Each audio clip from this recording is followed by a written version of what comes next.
नमस्कार दोस्तों, हमारे इस चैनल बॉलीवुड सिनेमा बाप में आपका दिल से स्वागत है। दोस्तों, आज हम बात करेंगे कॉमेडी के महान बादशाह दिनेश हिंगू के बारे में।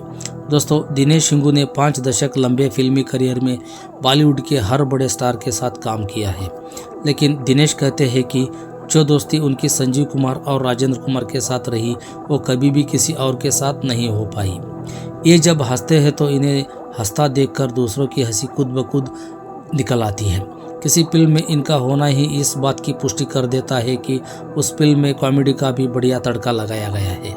अपने फिल्मी करियर में दिनेश हिंगू ने सैकड़ों फिल्मों में काम किया। उन्होंने 500 से भी ज़्यादा हिंदी फिल्मों में छोटे बड़े रोल किए हैं। हिंदी के अलावा उन्होंने पंजाबी, गुजराती, राजस्थानी, भोजपुरी और बंगाली फिल्मों में भी काम किया है। दिनेश हिंगू की अब उम्र 80 साल से भी ज़्यादा हो चुकी है। उम्र के इस पड़ाव पर अब इन्होंने फिल्मों से दूरी बना ली है।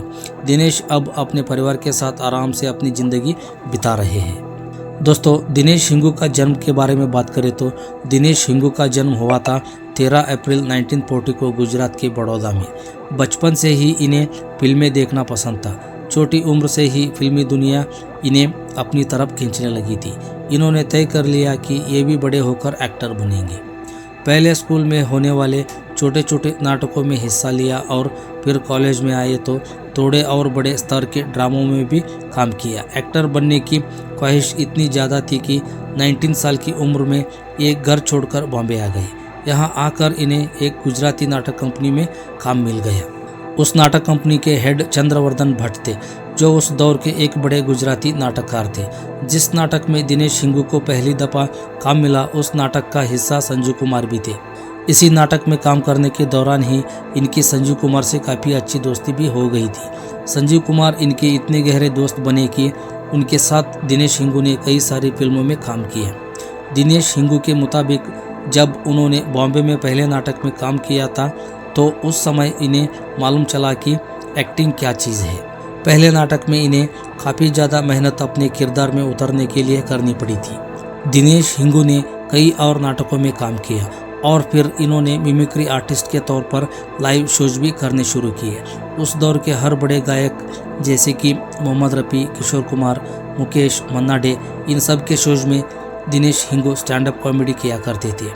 इसके साथ ही ये थिएटर भी कर रहे थे। दिनेश हिंगू 1962 में बॉम्बे आए थे और पहली दफ़ा इन्हें फिल्मों में काम मिला सन 1967 में आई एक फिल्म तकदीर में। इस फिल्म में भारत भूषण लीड रोल में थे। दिनेश हिंगू का इसमें एक छोटा सा रोल था। दिनेश हिंगू के बड़े से बड़े फैन भी इस बात से वाकिफ नहीं होंगे कि अपनी पहली फिल्म तकदीर में ये कोई कॉमेडियन नहीं बल्कि एक नेगेटिव रोल में थे। इन्होंने उस फिल्म में पत्थर फैक्ट्री के एक बदतमीज कर्मचारी का किरदार निभाया था। नौजवान दिनेश हिंगू खुद भी उस समय नहीं जानते थे कि भले ही पहली फिल्म में ये विलन बने हो, लेकिन एक दिन बॉलीवुड में इन्हें इनकी कॉमेडी के लिए जाना जाएगा। तकदीर फिल्म से एक खास बात और जुड़ी है। इस फिल्म से दिनेश हिंगू के अलावा कुछ और कलाकारों ने भी अपने करियर की शुरुआत की थी।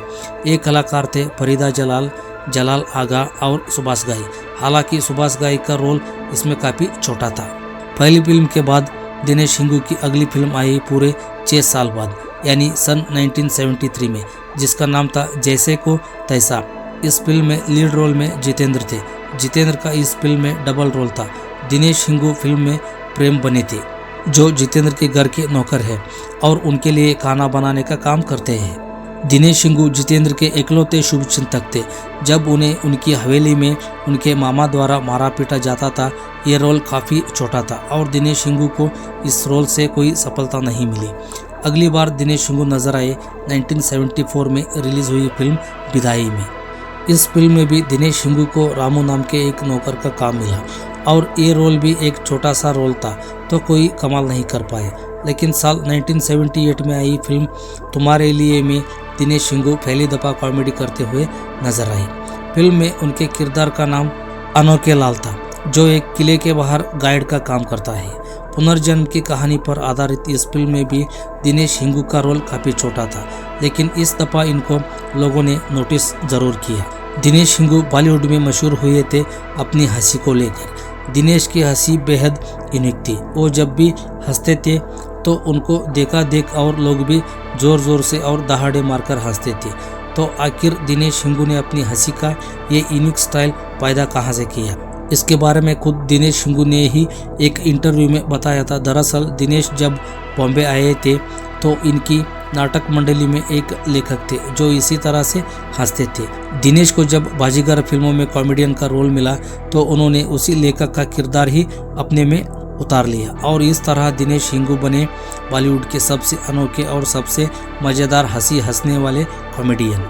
एक दफ़ा एक इंटरव्यू में दिनेश ने कहा था कि राजेश खन्ना और अमिताभ बच्चन के दौर के शुरू होने के बाद बॉलीवुड फिल्मों में कॉमेडियंस की अहमियत कम होने लगी थी, जबकि उससे पहले के दौर में कॉमेडियन के लिए पूरा सक्सेस लिखा जाता था।